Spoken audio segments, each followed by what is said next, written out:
রহমত পূর্ণ হক প্রভাত আমার, রহমত পূর্ণ হক প্রভাত আমার। তাহাজ্জুদ আর ফজরের অভ্যাস আছে যার, রহমত পূর্ণ প্রভাত হয় তার। আলহামদুলিল্লাহ রাব্বিল আলামিন ওয়াসসালাতু ওয়াসসালামু আলা সাইয়্যিদিল মুরসালিন আম্মা বা'দ ফাআউযু বিল্লাহি মিনাশ শাইতানির রাজীম বিসমিল্লাহির রহমানির রহিম। আসসালাতু ওয়াসসালামু আলাইকা ইয়া রাসূলুল্লাহ ওয়া আলা আলিকা ওয়া আসহাবিকা ইয়া হাবিবাল্লাহ। আসসালাতু ওয়াসসালামু আলাইকা ইয়া নবিয়াল্লাহ ওয়া আলা আলিকা ওয়া আসহাবিকা ইয়া নূরাল্লাহ। আজ দর্শক মেহমান হিসাবে স্টুডিওতে আমাদের সাজিদ আত্তারি ভাই উপস্থিত হয়েছেন, আলফেসানি ভাইও ইনশাআল্লাহ তাআলা, নাতখা আমাদের রফিক ভাই অনেক দূর থেকে এসে আলহামদুলিল্লাহ অংশগ্রহণ করেছেন আমাদের সাথে। দর্শক, আজ যে বিষয় আমরা নিয়েছি আলোচনা করার জন্য খুবই গুরুত্বপূর্ণ আর শিক্ষণীয় একটি বিষয়। আর এই বিষয় নিয়ে যদি আলোচনা কেউ শ্রবণ করে কোনো ইসলামী ভাই শুরু থেকে শেষ পর্যন্ত, আশা করি ইনশাআল্লাহ তাআলা তার মধ্যেও এই ব্যাপার এই বিষয়টা তার থেকে দূর হয়ে যাবে ইনশাআল্লাহ। আর আজকের বিষয় কি? হ্যাঁ দর্শক শ্রোতা, আজকের বিষয় নিয়েছি কষ্টের কথা মনে থাকে। হয়তোবা বিষয় শুনেই ভাববেন এটার উপরে কি আলোচনা হবে। অনেক আলোচনা, অনেক কিছু আছে এখানে। কষ্টের কথা মনে থাকে, আমরা এই অনুষ্ঠানে আলোচনা করব ইনশাআল্লাহ তাআলা। হয়তোবা ছোটোবেলায় কারো কোনো কষ্টের কথা মনে পড়ে, মনে রেখেছেন আপনারা, বা বাবা কখনো ধমক দিয়েছে সেই কথাটাও মনে রেখেছেন, ওস্তাদ কখনো ভুল করার কারণে পিটানি দিয়েছে এটাও মনে রেখেছেন, আবার কখনো কোথাও গিয়ে দুর্ভোগে পড়েছেন, কষ্টের কারণ হয়ে দাঁড়িয়েছে এটাও মনে রেখেছেন। জীবনের পথ অতিক্রম করতে গিয়ে কখনো কোনো পেরেশানি এসেছে বা কষ্টে পড়েছেন, এই কথাগুলো অনেকে মনে রেখেছেন। শুনবো মোবাল্লিগে দাওয়াত ইসলামী থেকে আজকের বিষয় কষ্টের কথা মনে থাকে, এই সকল মাদানী ফুল ইনশাআল্লাহ। এর পূর্বে আসুন আমাদের রফিক ভাই নাতখা থেকে আমরা হামদে বারি তাআলা শ্রবণ করব। আজকে দেখি রফিক ভাই অনেক দিন পরে এসেছেন স্টুডিওতে, কোন হামদ শোনাবেন আমাদেরকে ইনশাআল্লাহ তাআলা।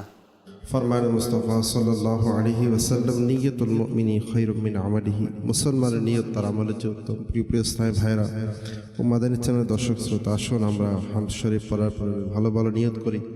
আমি নিয়ত করছি আল্লাহ তাআলা রাসূলের সন্তুষ্টির জন্য হামদ শরীফ পড়ব। আপনারা নিয়ত করে নেন আল্লাহ তাআলা রাসূলের সন্তুষ্টির জন্য হামদ পাঠ করবেন।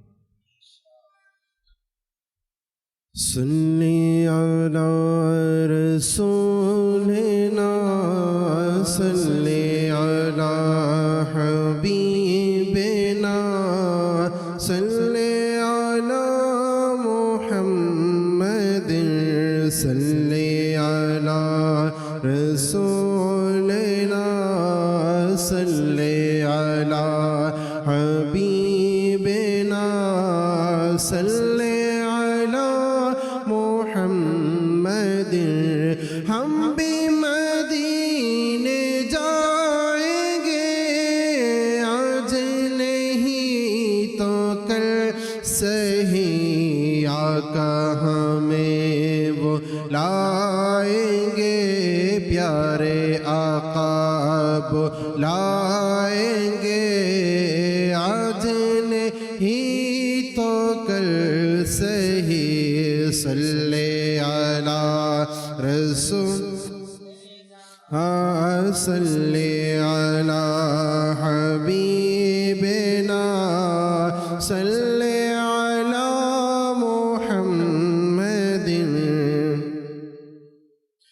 سبحان اللہ سبحان اللہ سبحان اللہ سبحان اللہ سبحان اللہ سبحان اللہ سبحان اللہ سبحان اللہ ہے خالق مالک رب مہان ہے، خالق مالک رب مہان، سبحان اللہ سبحان اللہ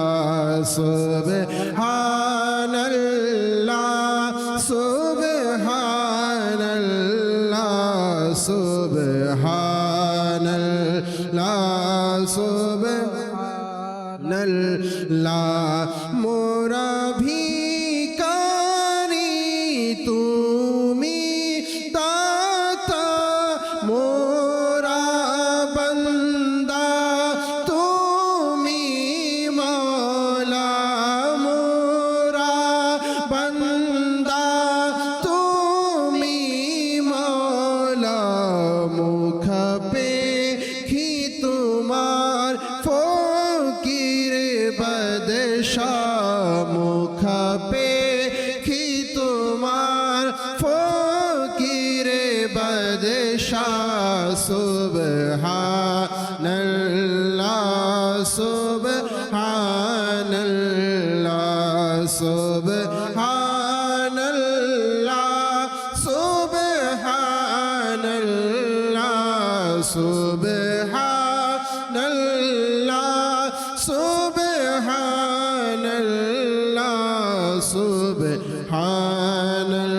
সুবহানাল্লাহ সুবহানাল্লাহ মোরা পাপ করি তুমি মাফ করো মোরা জুলম করি তুমি দয়া করো মোরা জুলম করি তুমি দয়া করো মোরা পাপ করি তুমি মাফ করো মোরা জুলম করি তুমি দয়া করো মোরা জুলম করি তুমি দয়া করো ঘিরে আছে তোমার দয়ায় দুনিয়া ঘিরে আছে তোমার দয়ায় দুনিয়া সুবহানাল্লাহ সুবহানাল্লাহ সুবহানাল্লাহ সুবহানাল্লাহ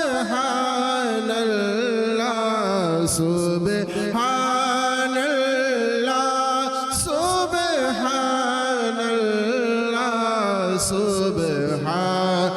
সুবহানাল্লাহ সুবহানাল্লাহ সাহায্যকারী তুমি গরিবের সহায় তুমি অসহায়ের সহায় তুমি অসহায়ের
সুবহানাল্লাহ সুবহানাল্লাহ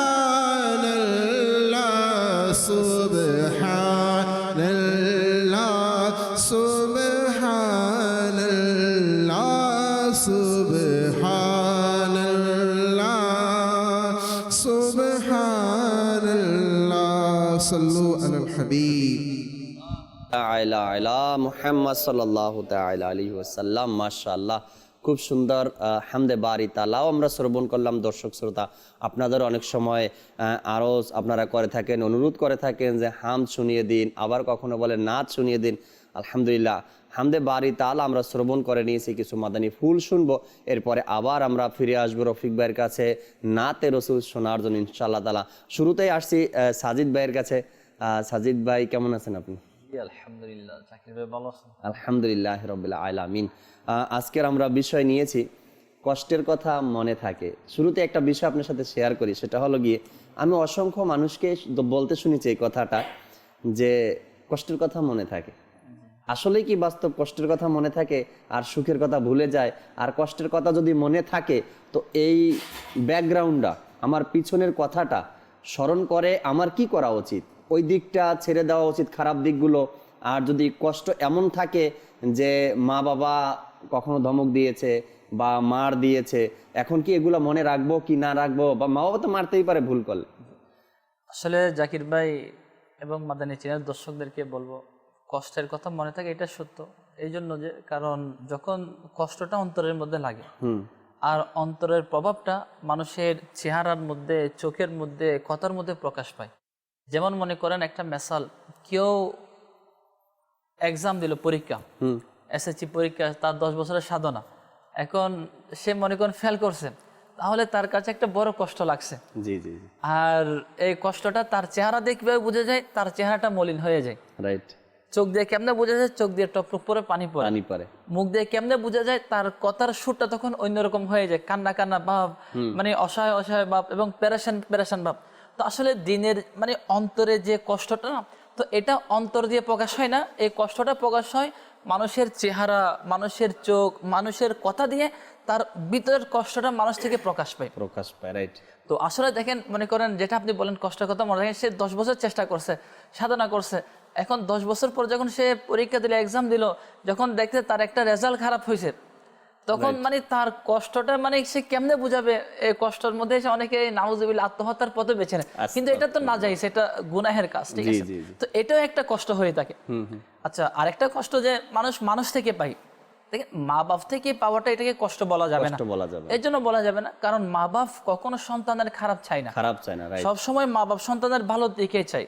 আর মনে করেন অনেক সময় যদি মা বাপ সন্তানকে ধমক দেয়, মারে, অথবা কিছু যদি বলে, এটা সন্তানের উপকার করার জন্য, যাতে সন্তান বিপদগামী না হয়। কারণ তাকে যদি শাসন করা না হয় তাহলে সে বিপদগামী হয়ে যাওয়ার সম্ভাবনা থাকে। আর যখন তাকে শাসন করা হয়, তাকে যখন কন্ট্রোল করা হয়, ধমক দেওয়া হয়, মারা হয় না, তখন তার মধ্যে একটা ভয় কাজ করে, আর ওই ভয়ে সে মানে খারাপ কাজ থেকে ফিরে আসার জন্য চেষ্টা করে। তো এই জন্য মা বাবারটা তো কষ্ট ধরা যাবে না, এই জন্য কারণ তারা সবসময় আমাদের উপকারই চায়, ভালোটাই চায়। আচ্ছা, এখন কষ্ট আমরা কারটাকে ধরবো? মনে করেন অনেক সময় বন্ধুর থেকে পাই, এটাও একটা কষ্ট। অনেক সময় শত্রু থেকে পাই, এটাও একটা কষ্ট। তো এই জিনিসগুলো বেশি আমাদের থেকে ফিলিংস, অনুভূতি হয় যে মানে, এবং এগুলো বারবার আমাদেরকে কষ্ট দেয়। মানে কখন কষ্ট দেয়? মনে করেন এখন লাগছে, বাস কিছুক্ষণ কষ্ট দিয়েছে, একটু পরে আবার কাজ কাম করছে, ভুলে গেছি, হঠাৎ করে আবার মনে পড়ে, তখন আবার ওই ব্যথাটা জ্বলে ওঠে। আচ্ছা, আবার ভিতর থেকে কষ্টটা কি হয়, মানে এমন ভাবে প্রকাশ পায় যে মানে কতক্ষণ চিন্তা করার পর মানে এটা অনেক সময় মানে নিজেকে চোখের পানি চলে আসে। তারপরে যদি কাউকে বুঝাই, তো বোঝানোর ক্ষেত্রে এমন ভাবে বুঝাই যে মানে সে আমার উপর বড় একটা জুলুম করছে। আসলে সাজিদ ভাই, একটা বিষয় এখান থেকে আমি টানবো, সেটা হলো গিয়ে যদি কখনো বন্ধু বান্ধব বা ক্লাস ফ্রেন্ড যদি কষ্ট দেয় বলতে তার থেকে আশা করে নাই, এমন একটা কথা সে বলে দিয়েছে, আপনার সাথে আমার ভালো সম্পর্ক, আমি কোনোদিনও আশা করিনি যে আপনি আমাকে এমন একটা কথা বলতে পারবেন। তো যে কোনো কারণ ক্ষেত্রে বা আপনারও মন ভালো ছিল না, আপনি ওই মুহূর্তে একটা কথা বলে দিচ্ছেন, তো কি হয়, এটা নিয়ে ভালো সম্পর্ক ছিল তাই আরেক বন্ধুর সাথে বলা বলে শুরু করে। দেখ, আমি সাজিদ ভাইকে আরেকটা কথা আমি শেয়ার করতেছি আর কি। মনে করেন যে যাকে বেশি আপন মনে করেন, যেমন স্বামী নিজের স্ত্রীকে আপন মনে করে, তারপরে মা বাপ নিজের সন্তানকে আপন মনে করে। এভাবে অনেকের এমন বন্ধু থাকে, এক বন্ধু অপর বন্ধুকে অনেক আপন মনে করে, নিজের মানে ভাইয়ের মতো এরকম। তো যখন তাদের থেকে পাই তখন বলে যে আসলে তোমার থেকে তো আমি এটা আশা করি নাই, এরপরে কি তুমি হয়, আমাকে এরকম করে দিছো। যে কষ্ট দিয়েছে সে তো কষ্ট দিল হয়তো ভুলে, না হয়তো রাগে। এখন দ্বিতীয় ব্যক্তি যে কষ্ট পেয়েছে সে কিন্তু অন্য গুনাহের মধ্যে লিপ্ত হয়ে যায়, অন্য বন্ধুদের সাথে। বা আপনার যে শত্রু, আপনি আমাকে কষ্ট দিচ্ছেন না, কারণ আপনার যে শত্রু আছে বা আপনার সাথে যার সাথে বাজাবাজি আছে, আমি তাকে গিয়ে বলি আসলে আমি ভুল করছি, আপনাকে আমি দেখতাম সাজিদ ভাইয়ের সাথে আপনার ভালো সম্পর্ক নেই, আমি কিন্তু সাজিদ ভাইয়ের সাথে ভালো সম্পর্ক ধরে রেখেছি এতদিন ধরে, সাজিদ ভাই থেকে এই কাজটা আমি আশা করিনি, সাজিদ ভাই আমাকে এই কষ্টটা দিয়ে দিল। মানে এদের মধ্যে তখন সে গীবত করলো, আর আপনার সাথে যার শত্রুতা আমি আছে তার সাথে গিয়ে সে লিঙ্ক লাগাই দিল যে দেখেন এ আমার সাথে এমন আচরণ করছে। না জানি এই ব্যাপারটা কত মানুষের সাথে সে শেয়ার করে, গীবত করে করে করে করে নিজের আমলকে একেবারে ধ্বংস করে দেয়।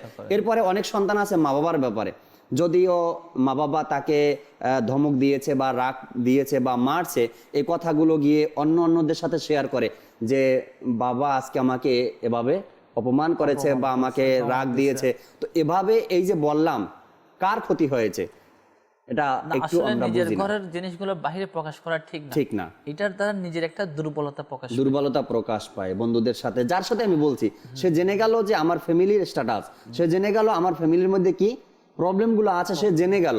তো এটাতে করে নিজের দুর্বলতা প্রকাশ পায়। আমার আলফিসানি ভাইও রয়েছেন, আপনার থেকে কিছু মাদানী ফুল নিব। এর পূর্বে দর্শকের কিছু কল এসেছে, কল শ্রবণ করি। দর্শক কি আবেগ প্রকাশ করতে চান, কোন এলাকা থেকে, কোথা থেকে, কোন ইসলামী ভাই আমাদের কল করেছেন তাও শুনবেন ইনশাআল্লাহ তাআলা। কল চালিয়ে দিন। আমার নাম মোহাম্মদ ফখরুল ইসলাম, নারায়ণগঞ্জ। আমি একটি নাচ শুনতে চাই। আচ্ছা, নারায়ণগঞ্জ থেকে আপনি কল করেছেন, একটি নাত আপনি শুনতে চান। ইনশাআল্লাহ সঙ্গে থাকুন। নাত এখনো শুনিনি, শুনবো অবশ্যই ইনশাআল্লাহ তাআলা। পরবর্তী কল। আমার নাম মোহাম্মদ লিমন, কুমিল্লা থেকে বলছি। আমি মাদানী মদিনাওয়ালা, আমার একটু কাছে টেনে নাও না মদিনাওয়ালা, এই নাচটা আমি শুনতে চাচ্ছিলাম। ওই তো আর কি যাই বলছেন, আমি তো বুঝে নিয়েছি কোনটা আপনি শুনতে চেয়েছেন।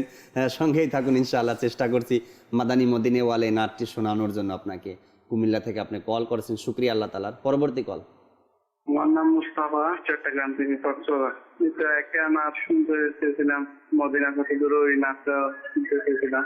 আচ্ছা আচ্ছা, সবারই একটাই আশা, একটাই কথা, একটা নাচ শুনিয়ে দিন, একটা নাচ শুনিয়ে দিন। আলফিসানি ভাই থেকে কিছু মাদানী ফুল নেই, মেহমান আছেন আলহামদুলিল্লাহ। এরপর ইনশাআল্লাহ আমরা নাচ শুনবো। জি আলফিসানি ভাই।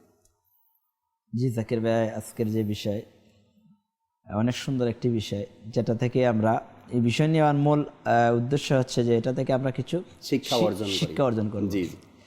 তো আমরা অনেকেই হয়তো একটা প্রবাদ শুনেছি যে তলোয়ারের দাগ মুছে যায় কিন্তু কথার দাগ মুছে না। ঠিক। তো যদি কোনো মানুষ কারো কাছ থেকে বিশেষ করে কোনোভাবে কষ্ট পেয়ে যায়, তো আসলে এরকমই যে এটা অনেক দিন পর্যন্ত তার অন্তরের মধ্যে গেঁথে থাকে। রাইট। ঠিক আছে, হয়তো যখন কোনো সুযোগ এসে যায় ওইরকম, তখন এটা সে প্রকাশ করে। তো কষ্টের কথা আসলেই মনে থাকে, আসলে এটা আমরা প্রত্যেকেই এটা মানে অনুভব করে থাকি। তো এই জন্য প্রথম হচ্ছে যে মনে করেন আমি এটা বলবো যে আমরা প্রথমে চেষ্টা করব যে কাউকে কষ্ট না দিতে। রাইট। যাতে কারো এই স্মরণীয় ব্যক্তি আমি না হই, না হই, আমরা যেন কাউকে কষ্ট না দেই। আর এই ব্যাপারে আমি হাদিসে পাকের রোশনীতে আরজ করব। হাদিসে পাকের সারাংশ যে বিশেষ করে মন্দ মৃত্যুর অনেক আলামত রয়েছে, কারণ রয়েছে। এর মধ্যে একটা হচ্ছে যে মুসলমানদের মনে কষ্ট দেওয়া। মুসলমানদেরকে কষ্ট দেওয়া এটা কিন্তু ঈমান হারা হয়ে ইন্তেকাল করার, মৌত হওয়ার একটা কারণ। তো যদি আমরা কাউকে কোন কথার দ্বারা, লেনদেনের দ্বারা, আচরণ দ্বারা, মানে যে কোনোভাবে আমি কষ্ট দিয়ে দেই, তাহলে কিন্তু এটা একটি কারণ যে আল্লাহ তাআলা না করুন এই কারণে যদি আমার মানে ঈমান চলে যায় মৌতের সময়। এর পাশাপাশি যে কষ্ট দেওয়া, অর্থাৎ মুসলমানকে কষ্ট দেওয়া গুনাহে কবিরা। তো গুনাহে কবিরা তওবা ছাড়া মাফও হবে না। তো এই জন্য মুসলমানদেরকে মানে কোনো কারণে অর্থাৎ কষ্ট দেওয়া যাবে না। আমরা চেষ্টা করব যাতে করে আমার থেকে কোনো মুসলমান ভাই যেন কষ্ট না পায়। আর হাদিসে পাকের সারাংশ এরকম আসছে যে যদি কোনো মমিন মুসলমানকে কেউ কষ্ট দেয় সেই জন্য প্রিয় নবী সাল্লাল্লাহু আলাইহি সাল্লামকে কষ্ট দিল, আর যিনি রাসূল সাল্লাল্লাহু আলাইহি সাল্লামকে কষ্ট দিল সেই জন্য স্বয়ং আল্লাহ তাআলাকে কষ্ট দিল।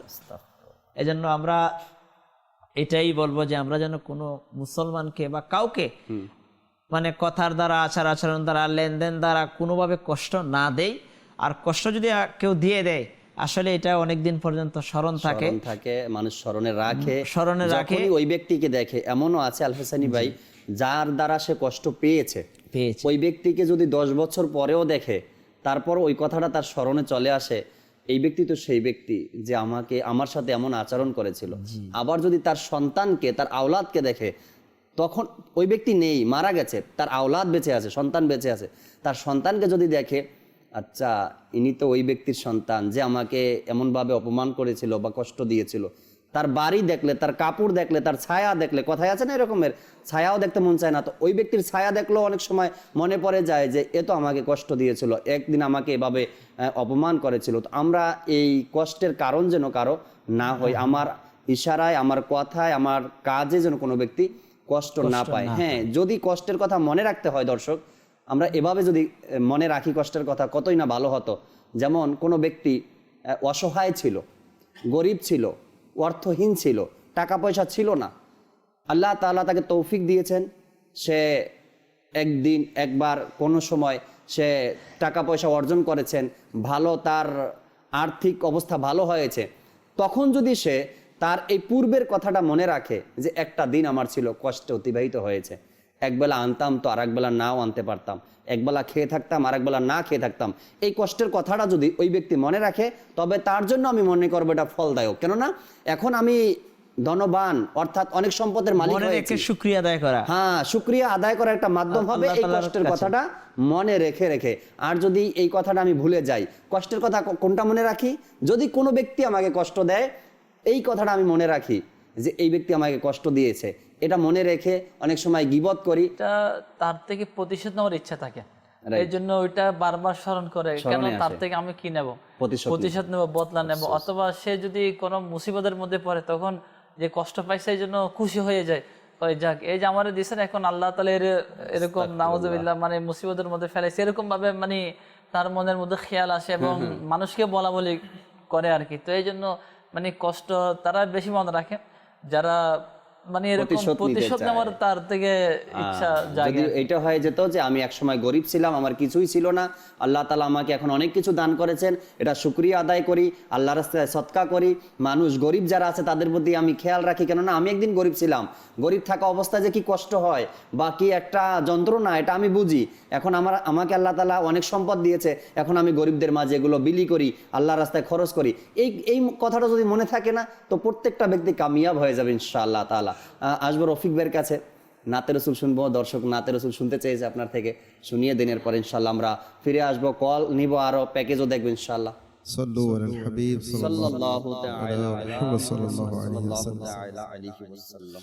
चमक तुझसे पाते हैं सब पाने वाले, चमक तुझसे पाते हैं सब पाने वाले, मेरा दिल भी चमक दे चमकने वाले, चमक तुझसे पाते हैं सब पाने वाले, सब पाने वाले, चमक तुझसे पाते हैं सब पाने वाले, मेरा दिल भी चमका दे चमकाने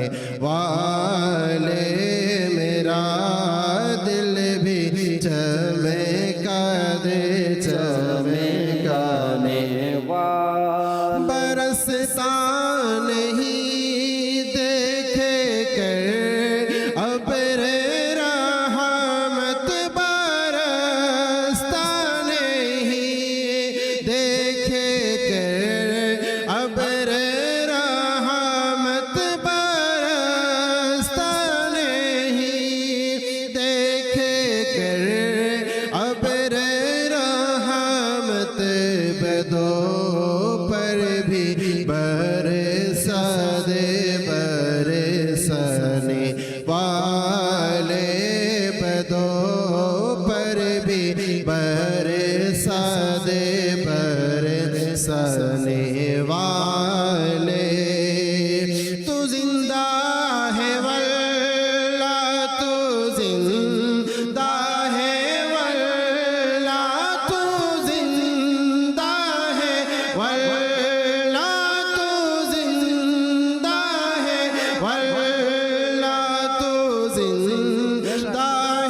चश्मे आलम से छुपे जाने वाले मेरे चश्मे आलम से छुपे जाने वाले चमक तुझसे पाते हैं सब पाने वाले मेरा दिल भी चमका दे चमकने रहेगा यूं ही उनका चरे चारा है गारा है गायों ही उनका चरे चारा है गारा है गायों ही उनका चरे चारा है गा पड़े खाके हो जाए जले जाने वाले पड़े खाके हो जाए जले जाने वाले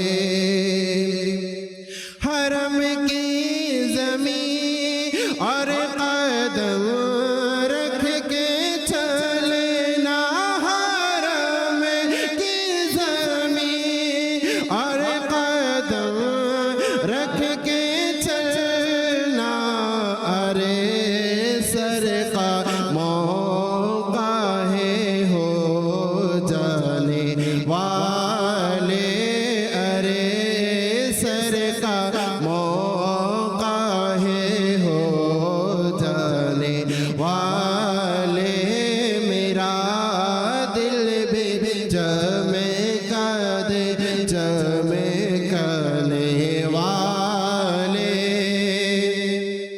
रज़ा नफ्स दुश्मन है तुम में ना आना रज़ा नफ्स दुश्मन है तुम में ना आना कहा तुमने देखे हैं चंद्राने वाले कहा तुमने देखे हैं चंद्राने वाले तू जिंदा है वल्ला तू जिंदा है वल्ला तू जिंदा है वल्ला तू जिंदा है वल्ला मेरी चश्मे आलम से छुपे जाने वाले मेरी चश्मे आलम से छुपे जाने वाले मेरा दिल भी चमका दे चमकने वाले मेरा दिल भी चमका दे चमकने वाले सल्लु अलल हबीब সাল্লাল্লাহু তাআলা আলা মুহাম্মদ সাল্লাল্লাহু তাআলা আলাইহি ওয়াসাল্লাম। মাশাআল্লাহ, খুব সুন্দর নাতে রসুল সৈয়দি আলা হযরত রহমাতুল্লাহি তাআলা লিখিত কালাম। দর্শক, আলহামদুলিল্লাহ আমাদের কথা চলছিল, কষ্টের কথা মনে থাকে। খুব সুন্দর মাদানী ফুল, অনেকের SMS, অনেকের কমেন্টস, অনেকের কলও চলে আসছে আলহামদুলিল্লাহ এ বিষয় সম্পর্কে। SMS কমেন্টসগুলো পরেই পড়ি ইনশাআল্লাহ তাআলা।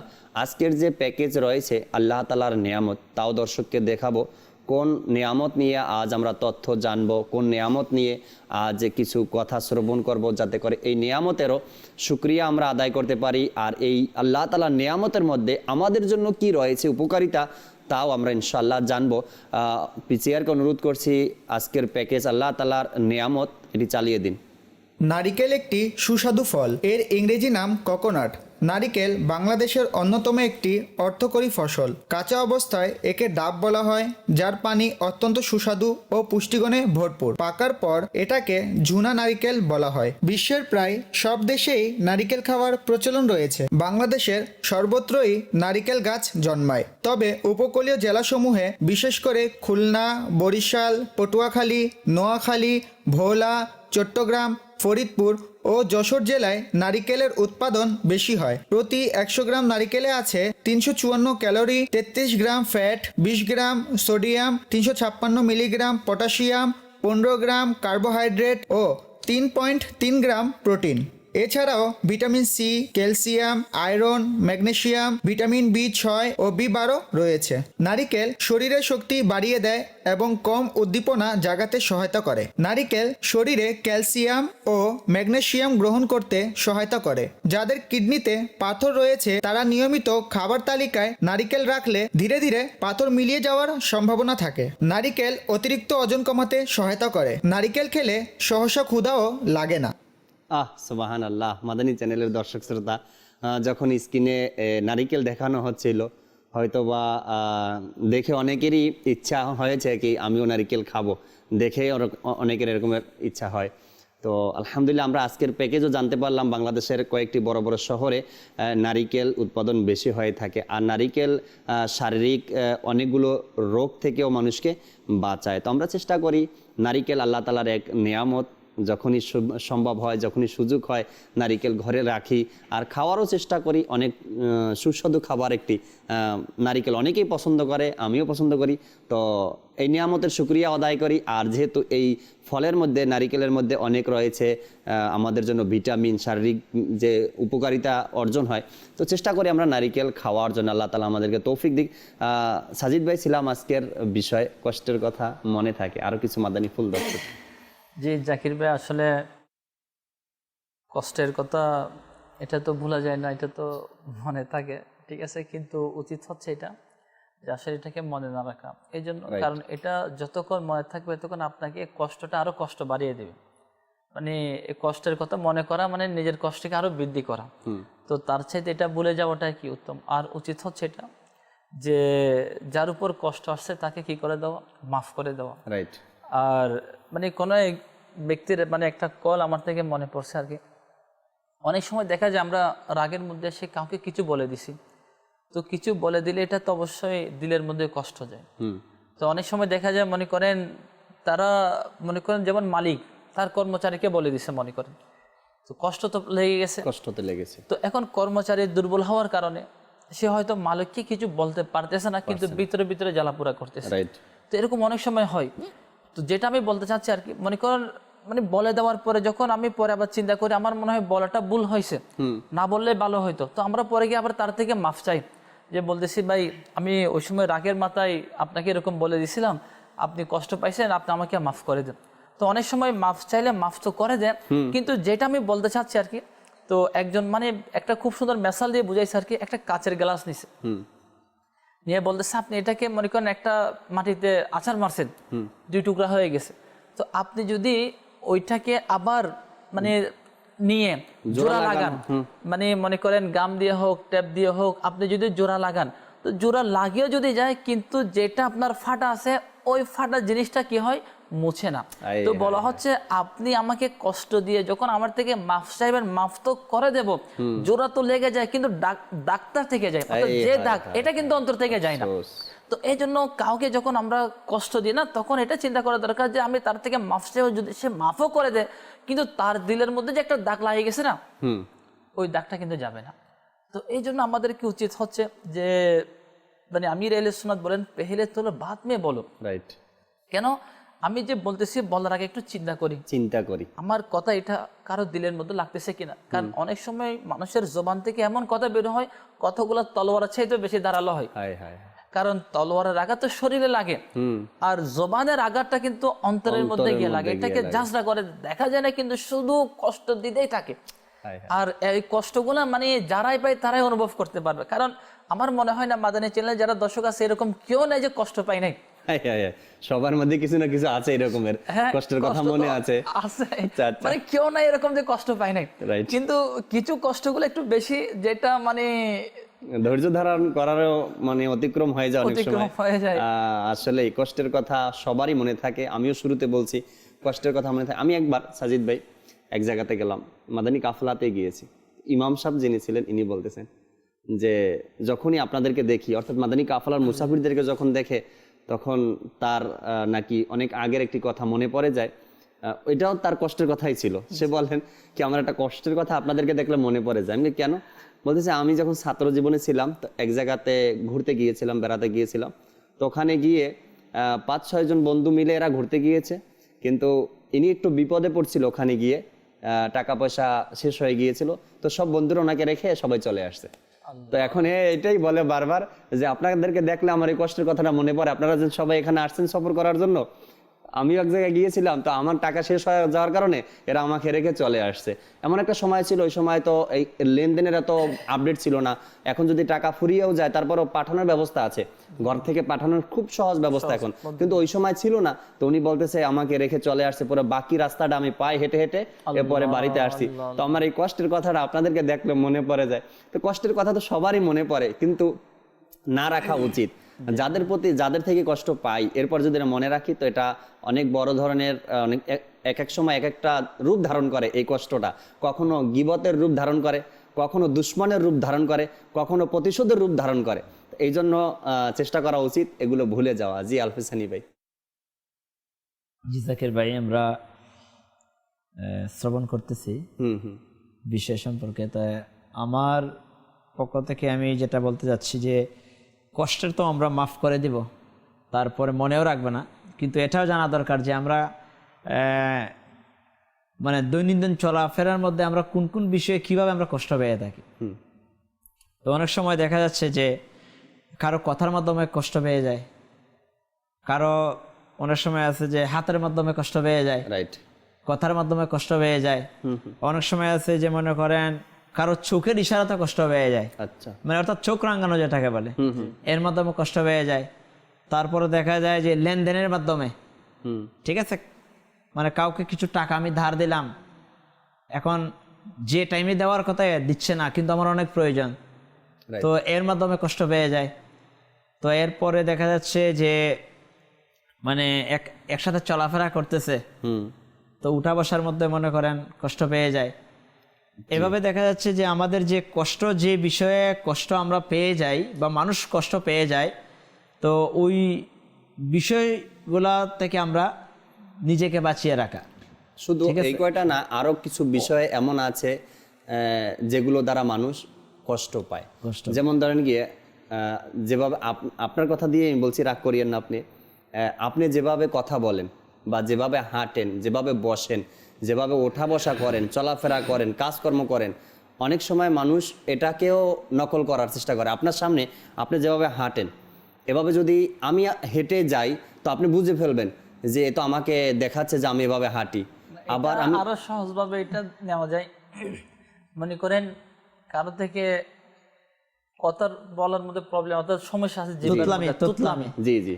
এখন মনে করেন সে কথা বলতেছে একটু তুতলাই, তো অনেক সময় দেখা যায় তাকে ব্যঙ্গ করার জন্য মানে এইও মানে তুতলাই কি মানে তারে একটা ইয়ে করে, অথবা সে আসে বসছে তো আরেকজনের সাথে কথা বলছে একটু তুতলাই, মানে যাতে কি পাই, কষ্ট পায়, খেপে যায়, রাগ করে, কিছু বলে, এরকমের মানুষের অভ্যাস থাকে অন্যকে খেপানো বা রাগ জিনিস আছে নকল করলে খুশি হয়, আবার কিছু জিনিস আছে মানে নকল করলে কষ্ট পাই। নকল করা যায়, যেমন আমার কারি সাহেব তেলাওয়াত করছে, আমি যদি এনাকে নকল করি, এভাবে যদি তেলাওয়াত করার চেষ্টা করি, সওয়াবও পাবো, ইনিও খুশি হবে, বা এর মাধ্যমে কষ্ট পাবে না, রাইট। কিন্তু ওইটাতে কষ্ট পাবে কোনটা, যেটা মানুষ তোতলাইয়া কথা বলে এই করার জন্য, অথবা তাকে ছোট করার জন্য, অথবা তার এই তুতলামির দোষটাকে মানে অবজ্ঞা করার যদি গিয়া হয় তাকে, তাহলে তো এক তো গুনাইয়া হবে, দ্বিতীয়ত এইও কষ্ট পাবে। আর মুসলমানের দিলে তো কষ্ট তো এমনিই তো গুনাহ। আলফিসানি ভাই শুরুতেই হাদিসটা বলেছেন যে মুসলমানের মনে কষ্ট দেওয়া গুনাহে কবিরা। মুসলমানদের মনে কষ্ট দেওয়ার ব্যাপারে আল্লাহর প্রিয় হাবিব সাল্লাল্লাহু তাআলা সাল্লাম হাদিস মুবারকার মধ্যে ইরশাদ ফরমাচ্ছেন, মান আদা মুসলিমান ফাকাদ আদানি ওয়া মান আদানি ফাকাদ আদাল্লাহ।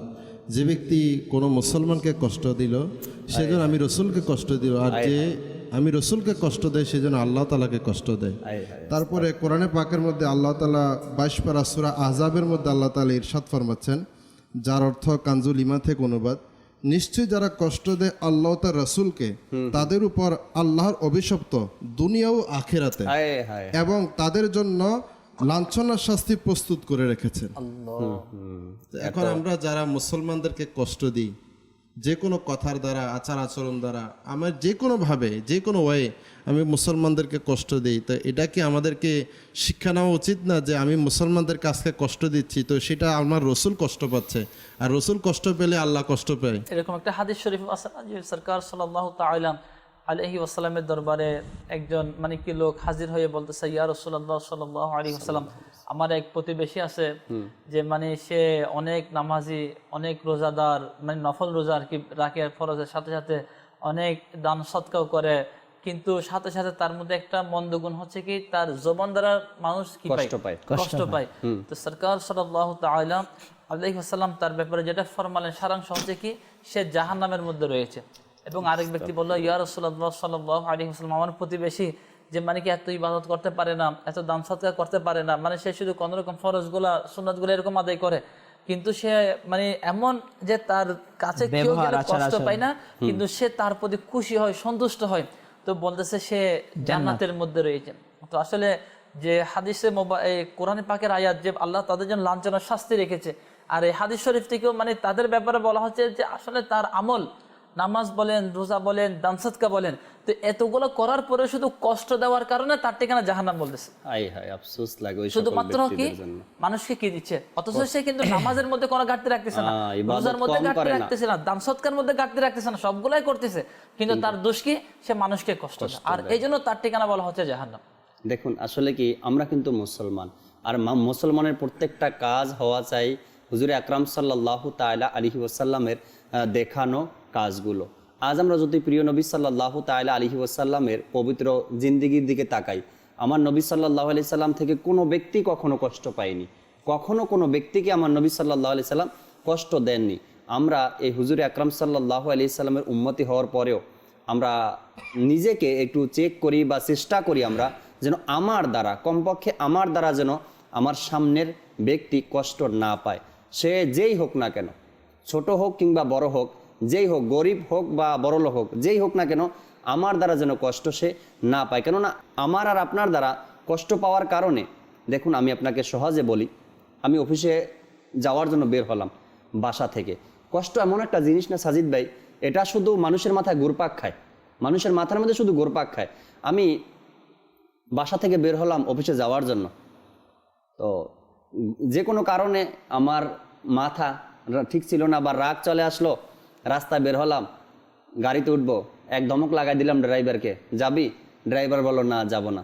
কেন যাবি না? কোন দিকে যাবি বল, ওদিকে তোরে নিয়ে যাবো। ড্রাইভার তো এক ধমক খাইয়া এরও মাথা ঘুরে গেছে, এখন ভয় হইলো যাওয়ার জন্য ইচ্ছা, ঠিক আছে স্যার চলেন নিয়ে যাবো আপনাকে। নিয়ে গেছে, এর মাথায় ওই কষ্ট, ড্রাইভারের মাথায় ঘুরপাক খাচ্ছে, এ ধাম ধুম চলতে চলতে এদিক থেকে লাগায় এদিক থেকে লাগায়, এই গাড়িতে দেয় ওই গাড়িতে দেয়, বাস শুরু হয়ে গেছে। এ নিয়ে গেছে অফিসের গেট পর্যন্ত, এ অফিসারের মাথার মধ্যে ঘুরপাক খাচ্ছে কোন কষ্টের কথা, বাসায় কিছু হয়েছে কিনা, দারোয়ানকে এই গেট খুলতে এত দেরি কেন, শুরু হয়ে গেছে ওখানেও, দিছে দারোয়ানকে কষ্ট দিয়া, ঢুকছে অফিসের ভিতরে, কর্মচারী বসে আছে এলোমেলো অবস্থায়, শুরু করছে ওখানে গিয়া, হ্যাঁ এখন পর্যন্ত কাজ শুরু, মানে এই যে শুরু যে হলো একটা কষ্টের এক ধারাবাহিকতা, কে কখন কাকে কোন দিক থেকে কিভাবে কষ্ট দিবে এই যন্ত্রণার মধ্যে। একটু চিন্তা তো করি, আমি যে ড্রাইভারের সাথে ধমক দিলাম, আর এই যে কয়েকজনকে দিল, এই গাড়ির সাথে বাজাই দিল, ওই গাড়ির সাথে বাজাই দিল, কি হয়ে গেল এখানে? একটু তো ঠিক থাকা উচিত মানুষের মাথা, যে ঠিক আছে না হয় আমি কষ্টটা সহ্য করে নিলাম, অপর ব্যক্তিকে শান্তি দিলাম, কেউ আমাকে দিচ্ছে, এখন যদি আমি একটা পাল্টা জবাব দিতে যাই এ তো পুরা ভাইরাস ছড়াই যাবে, তো কি দরকার আছে, নিজে একটু শান্ত হই। এই জাকির ভাই আলহামদুলিল্লাহ, যিনি দাওয়াত ইসলামের প্রতিষ্ঠাতা, জি শেখ তরিকত আমির আহলে সুন্নাত, ইনার চিন্তা ভাবনাগুলো যদি আমরা একটু মানে ইনার চিন্তা চেতনা ধারণা এবং ইনার আন্দাজগুলো যদি আমরা একটু দেখি না, তাহলে ওইগুলো থেকে আমাদের অনেক কিছু শেখা যায়। যেমন আমির আহলে সুন্নাত মাদানী ইনামতের ইসলাম আমাদেরকে দিয়েছে, যেটা নেককার বানানোর জন্য। জি, ওই নেককার বানানোর রিসালার মধ্যে তিনি একটা খুব সুন্দর একটা প্রশ্ন দিছে যে আমরা আসলে নেককার হব কিভাবে। তো বলতেছে কি, আজকে আপনি কারো উপর রাগ আসা অবস্থায় চুপ থেকে রাগের চিকিৎসা করেছেন কিনা? সুবহানাল্লাহ। মানে কেন আপনি এখন যে বললেন, যখন রাগ এসে গেছে কোনো কারণে রিক্সাওয়ালার সাথে, অফিসের মধ্যে তার কর্মচারীর সাথে যা আসে তার সাথে, মানে যদি সে চুপ থাকতো তাহলে কিন্তু এরা কেউ কষ্ট পাইতো না। ওই চুপ না থাকার কারণে মানে তার রাগটা তার মধ্যে গুড়ার কারণে সে কষ্ট দিচ্ছে সবাইকে। এরপর আমির আহলে সুন্নাত আবার বলতেছে কি, যে চুপ থেকে রাগের চিকিৎসা করা এক। দ্বিতীয়ত কি, আবার যার উপর রাগ আসে তাকে মাফ করে দেন। সুবহানাল্লাহ। যার উপর রাগ আসে তাকে কি করে দেন? মাফ করে দেন।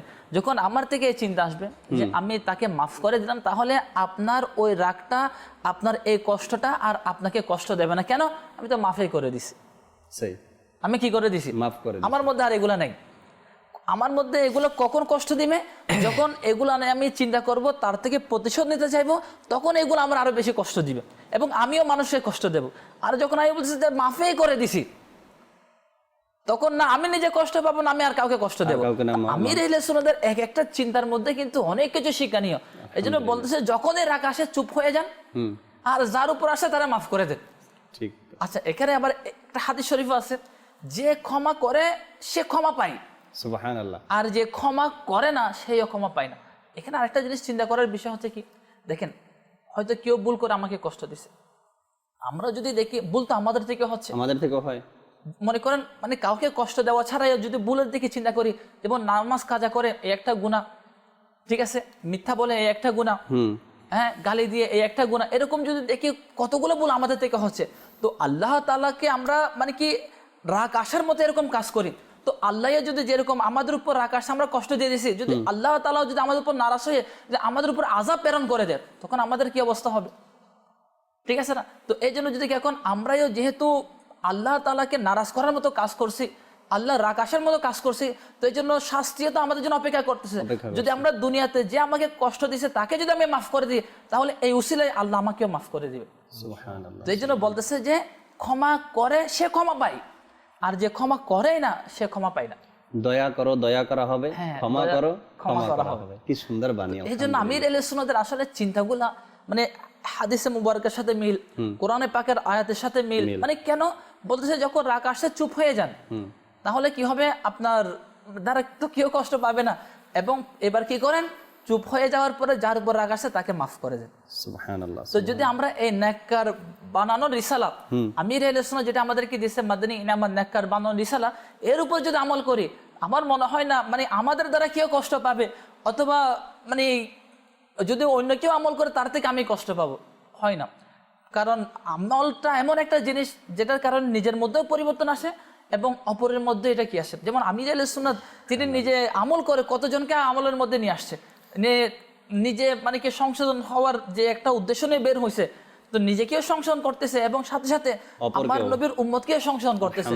নিজে আমলের ময়দানে এসে কতজনকে পাগড়ি পরাই দিছে, দাড়ি রাখাই দিছে, সুন্নতি পোশাক পরাই দিছে, নামাজি বানাই দিছে, তারপরে জুয়া থেকে, শরাব থেকে, বেবিচার থেকে, বিভিন্ন খারাপ কাজ থেকে, মা বাবার অবাধ্য হওয়া থেকে তাদেরকে বাঁচাই দাওয়াত ইসলামের মাদানী মহলে এনে তাদেরকে মোহাম্মদ বানায়। সুবহানাল্লাহ, সুবহানাল্লাহ।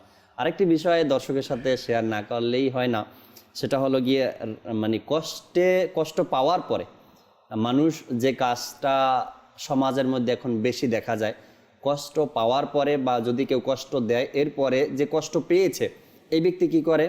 হয়তো বা ঘরের দরজা বন্ধ করে, একা একা কান্না করে, অথবা চুপে চাপে কান্না করে, গোপনে কান্না করে, একা থাকার চেষ্টা করে।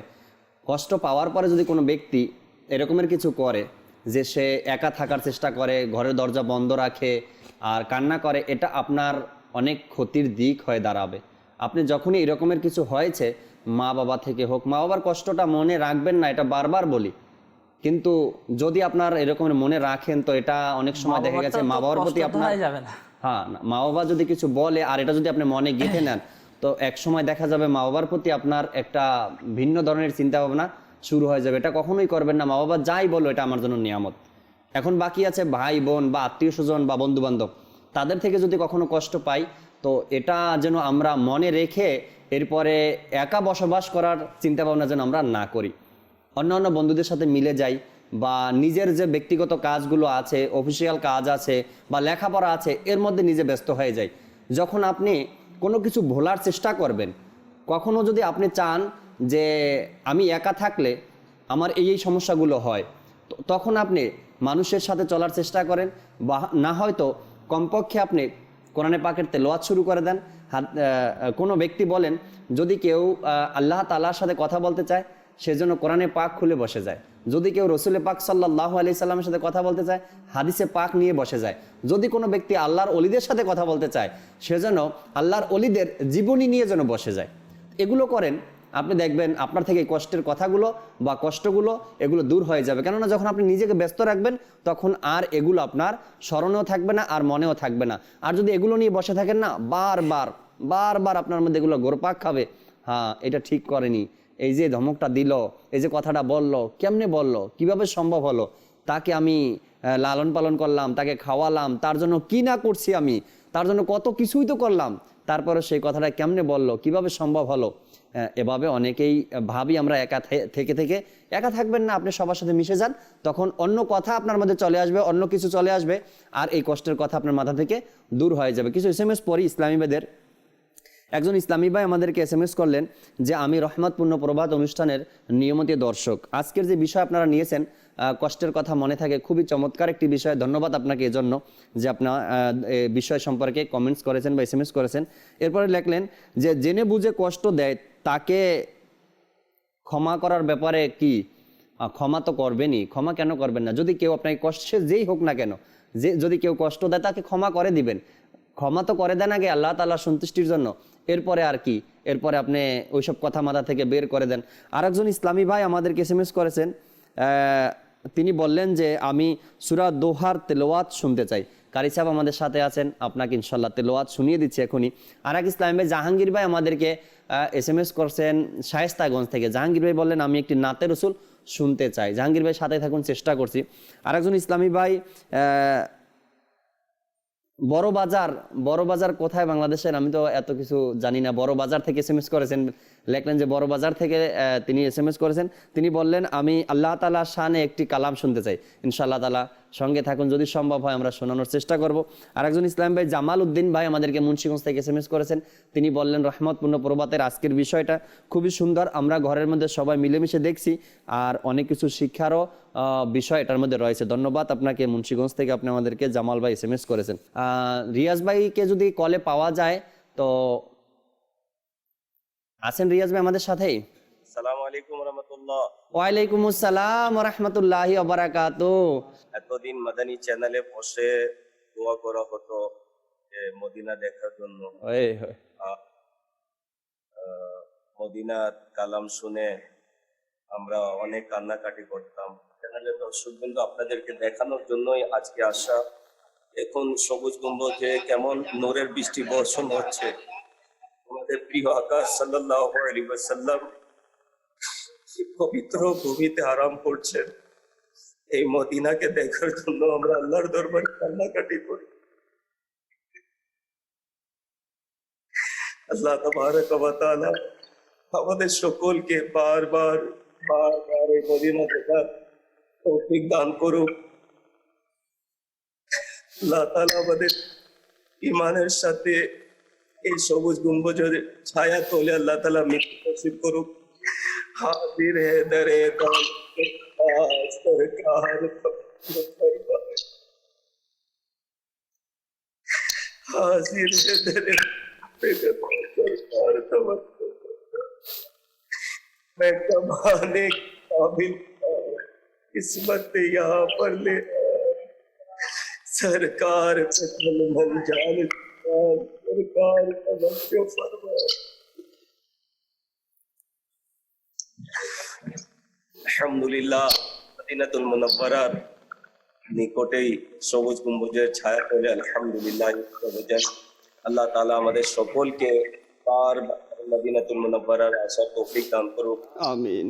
বিষয় আজকে হচ্ছে কষ্টের কথা মনে থাকে, আমাদের উচিত কষ্টের কথাকে ভুলে যাওয়া যে যতই কষ্ট দেখ না কেন আমরা যদি ভুলে যাই আমাদের প্রিয় আজ্ঞা সাল্লাল্লাহু তাআলা আলাইহি ওয়াসাল্লাম এর রোজা মোবারক উপরে জানি নবী করিম সাল্লাল্লাহু আলাইহি ওয়াসাল্লামকে কত কষ্ট দেওয়া হয়েছে, এত কষ্ট দেওয়া হয়েছে যে হুজুর সাল্লাল্লাহু আলাইহি ওয়াসাল্লাম ইরশাদ করেন, যার সারমর্ম হচ্ছে যে ইসলাম প্রচারে আমাকে যত কষ্ট দেওয়া হয়েছে ইতিপূর্বে দেওয়া হয়নি। আসলে নবী করিম সাল্লাল্লাহু আলাইহি ওয়াসাল্লামকে অনেক কষ্ট দেওয়া হয়েছে, হুজুর সাল্লাল্লাহু আলাইহি ওয়াসাল্লাম এটা ভুলে যেতেন এবং যারা কষ্ট দিত তাদেরকে মাফ করে দিতেন। এই শিক্ষা ইসলাম আমাদেরকে দিয়েছে, নবী করিম সাল্লাল্লাহু আলাইহি ওয়াসাল্লামের মাধ্যমে আমরা এই শিক্ষাই পেয়েছি। সবাই দুরূদ ও সালাম পড়ুন আলহামদুলিল্লাহ এবং দোয়া করুন ইয়া রাসূলুল্লাহ আমাদেরকে মদিনা ডেকে নিন।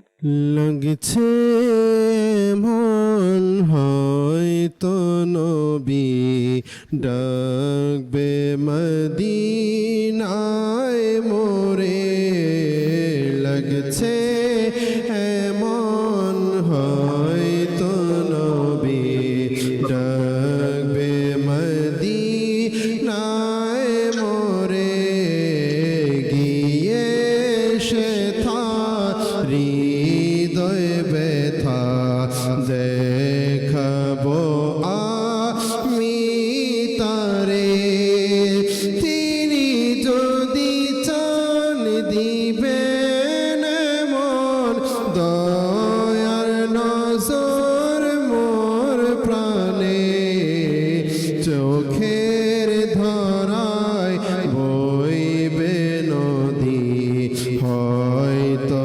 বিরহ ভরে, চোখের ধরায় বইবে নদী হয়তো বিরহ ভরে,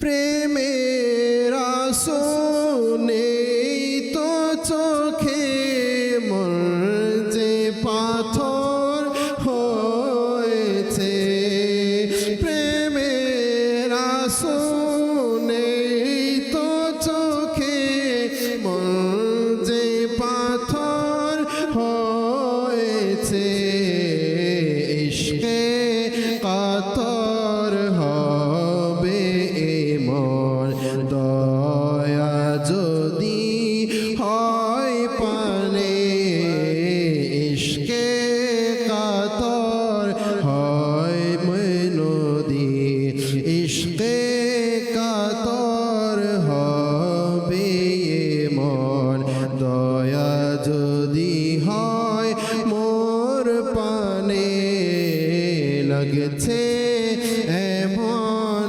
হয়তো নবী ডাকবে মদিনায় মোরে, গিয়ে সে হৃদয় ব্যথা দেখাবো আমি তারে। আরেকটা কালাম আছে না, মদিনায় হয় যেন মোর ঘর, বাকিতে হয় যেন কবর। সাল্লু আলাল হাবিব সাল্লাল্লাহু তাআলা আলা মুহাম্মদ সাল্লাল্লাহু তাআলা আলাইহি ওয়াসাল্লাম। দর্শকের কিছু কল চালিয়ে দিন। আমার নাম মোহাম্মদ মাহসুদুল হাসান, আমি রাজশাহী থেকে বলছিলাম। আমি একটা নাচ শুনতে চাচ্ছিলাম। নাচটা হচ্ছে জীবনে হবে কি তোমার দিদার রাসূলুল্লাহ। আমি এই নাচটা শুনতে চাচ্ছিলাম। নেক্সট। আমি সকাল ব্রাহ্মণবাড়িয়া থেকে মুক্তার বলছিলাম। মাদানী চ্যানেল আসলে আমার খুব প্রিয় চ্যানেল, আমি নিয়মিত দেখি। যে নূর এসেছে, নূর নিয়ে এসেছে, গজলটা যদি একটু শোনানো যেত ইনশাআল্লাহ তাআলা, সঙ্গেই থাকুন। নেক্সট। আমার নাম সিয়াম হাসান, গাজীপুর শ্রীপুর থেকে। আমি একটি হামদে বাড়ি তাআলা শুনতে চাই। আসসালামু আলাইকুম ওয়া রাহমাতুল্লাহি ওয়া বারাকাতুহু। ওয়া আলাইকুম আসসালাম ওয়া রাহমাতুল্লাহি ওয়া বারাকাতুহু। নেক্সট।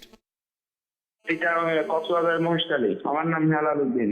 আমি একটা নাচের গান শুনতে চাই। জি ইনশাআল্লাহ, সঙ্গেই থাকুন। নেক্সট। আমার নাম মোহাম্মদ নাজিমউদ্দিন, আমি সোনারগাঁ থেকে হবিগঞ্জ। সবচেয়ে আলা নাত মুস্তাফা, এইটা শোনার জন্য। রফিক ভাই, নাত অনেক ইসলামী ভাইয়ের অনুরোধ আসছিল, একটা নাচ শুনিয়ে দিন। জীবনে হবে কি তোমার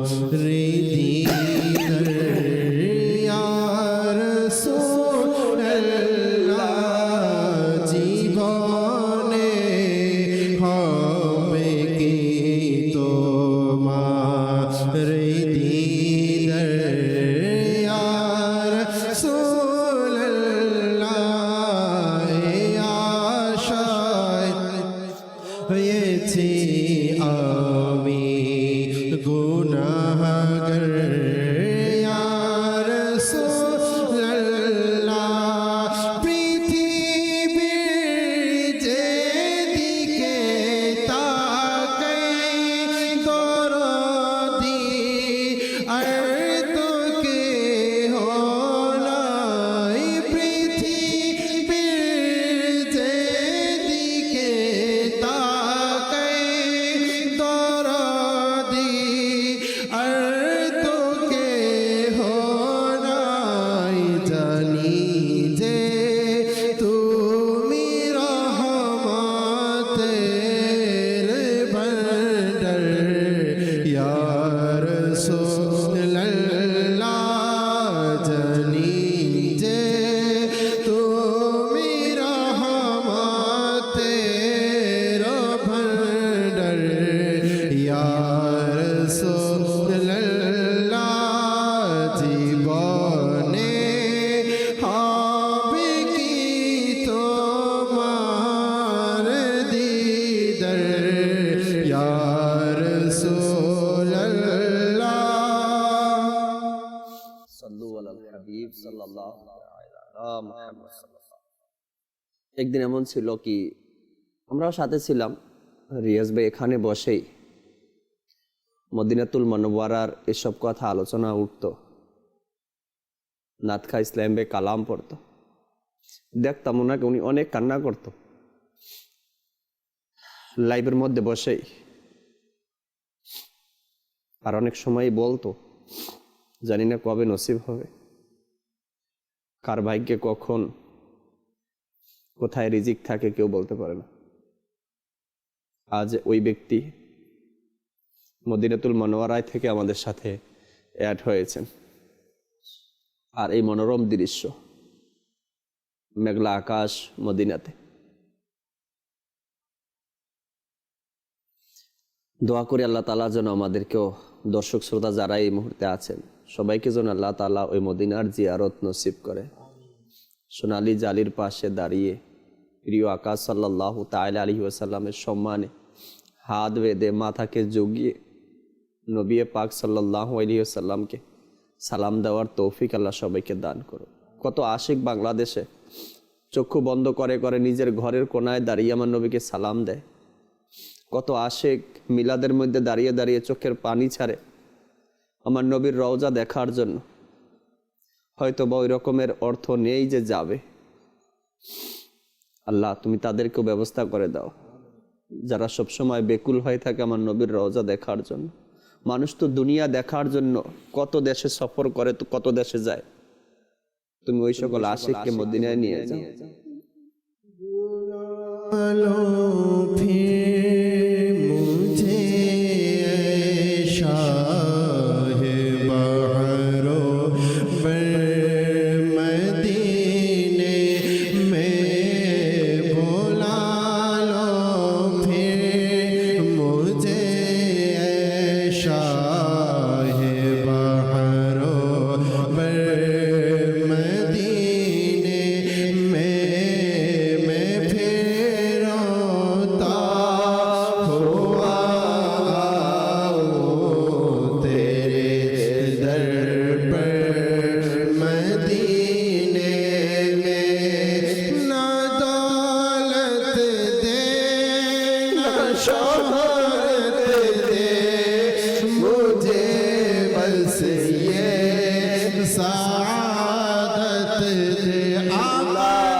যারাই আমাদেরকে দেখছেন, যদি আপনাদের মাঝে কেউ মদিনার মুসাফির থেকে থাকে, হয়তো বা রিয়াজ ভাই অথবা জহির ভাই, অন্য কোনো ইসলামী ভাই যদি এই মুহূর্তে মদিনা থেকে আমাদের এই অনুষ্ঠান দেখেন, অনুরোধ করছে হাত জোর করে আমাদের সালাম পৌঁছে দেন। জানি না নসিব হবে কিনা, আশা তো রাখি, কিন্তু সালাম পৌঁছে দিয়ে। জীবনে আর কি আছে যদি নবীর রওজা না দেখতে পারি? সাল্লু আলাল হাবিব সাল্লাল্লাহু তাআলা। দর্শকের কল চালিয়ে দিন। মোহাম্মদ তোফায়েল আহমেদ, কুমিল্লা। হাসবি রাব্বি জাল্লাল্লাহ, রাত্রে তো ছিলাম। ইনশাআল্লাহ তাআলার সঙ্গেই থাকুন, চেষ্টা করছি। পরবর্তী কল। আমি মামুন আক্তারি, চট্টগ্রাম থেকে বলছি।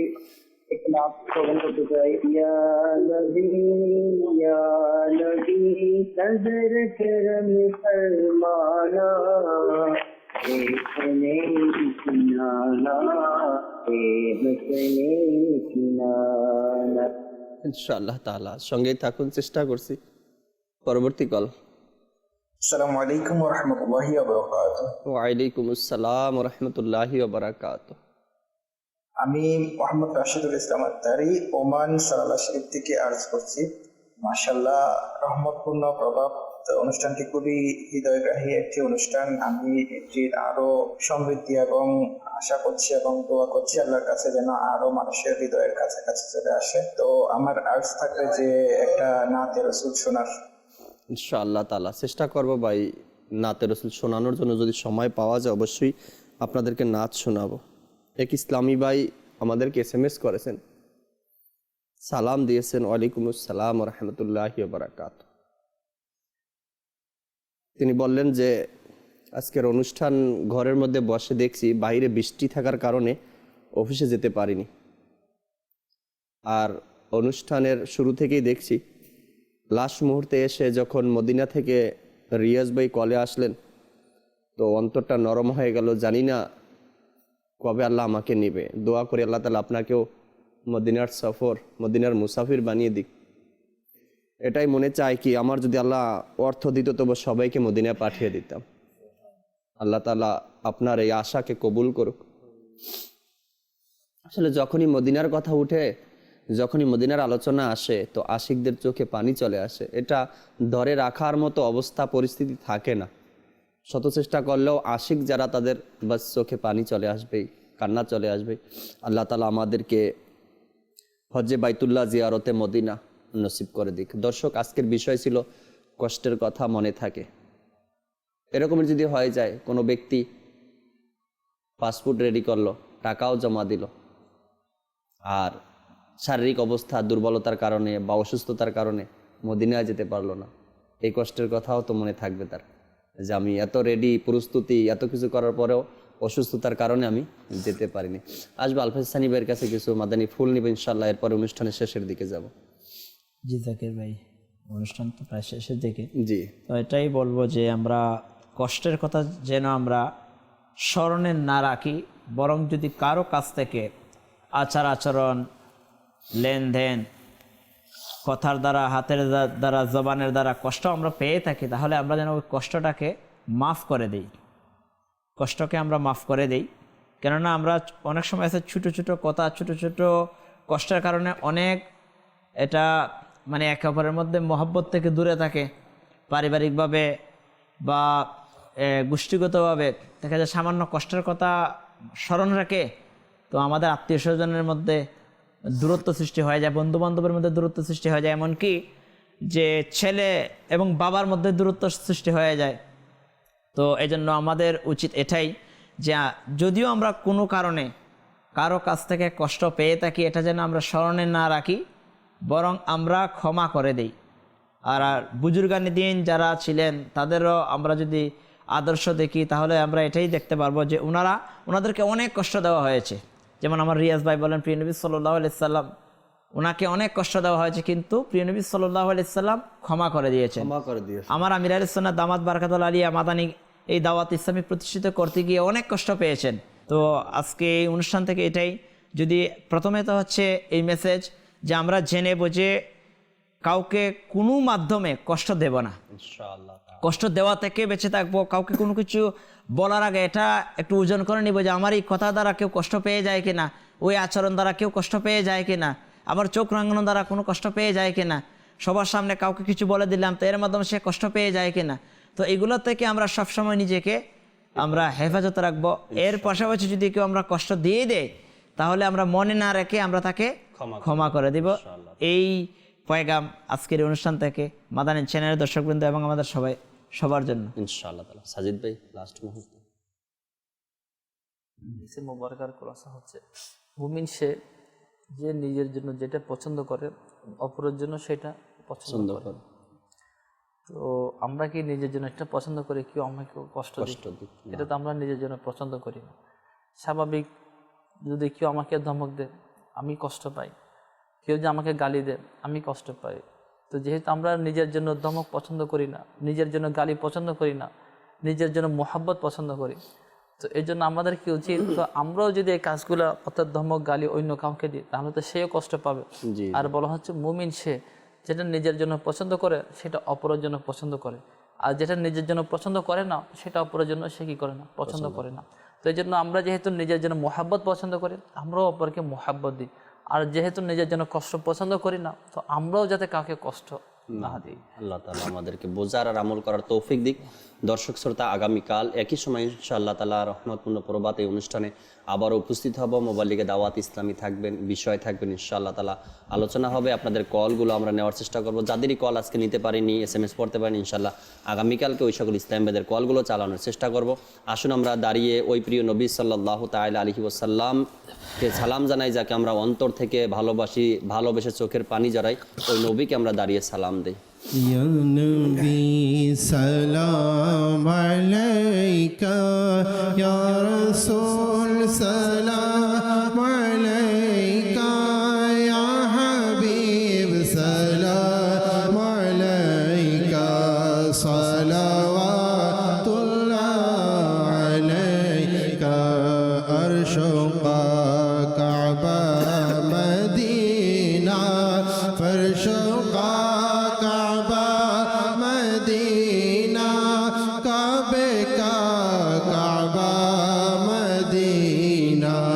जन्नतुल मावा मदीना, या नबी सलाम अलैका, या रसूल सलाम अलैका, या हबीब सलाम अलैका, सलावातुल्लाह अलैका। যদিও আমি গুনাহগার তবু উম্মত আমি তোমার, যদিও আমি গুনাহগার তবু উম্মত আমি তোমার, আমায় ক্ষমা করে দাও না মদনী মদিনে वाले, या नबी सलाम अलैका, या रसूल सलाम अलैका, या हबीब सलाम अलैका, सलावातुल्लाह अलैका। डल दी कल्ब में अज़मते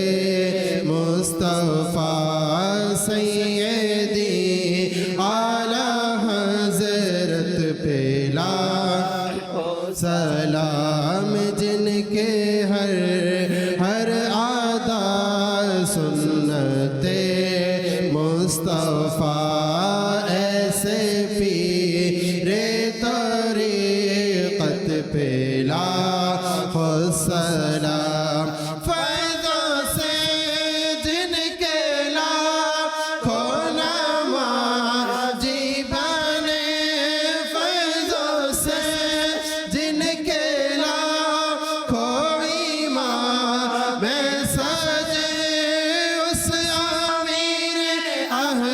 सुन्नत पे लाखो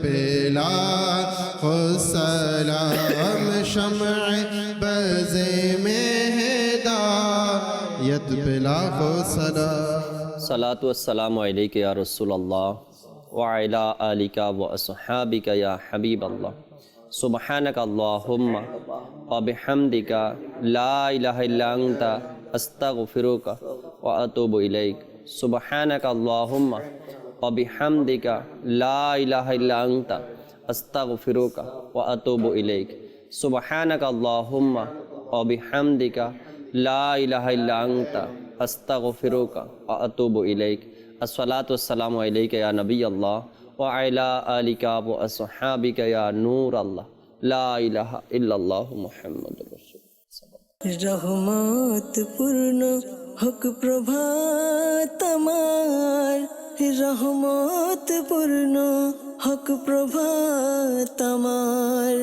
তাহাজ্জুদ আর ফজরের অভ্যাস আছে যার, রহমত পূর্ণ প্রভাত হয় তার।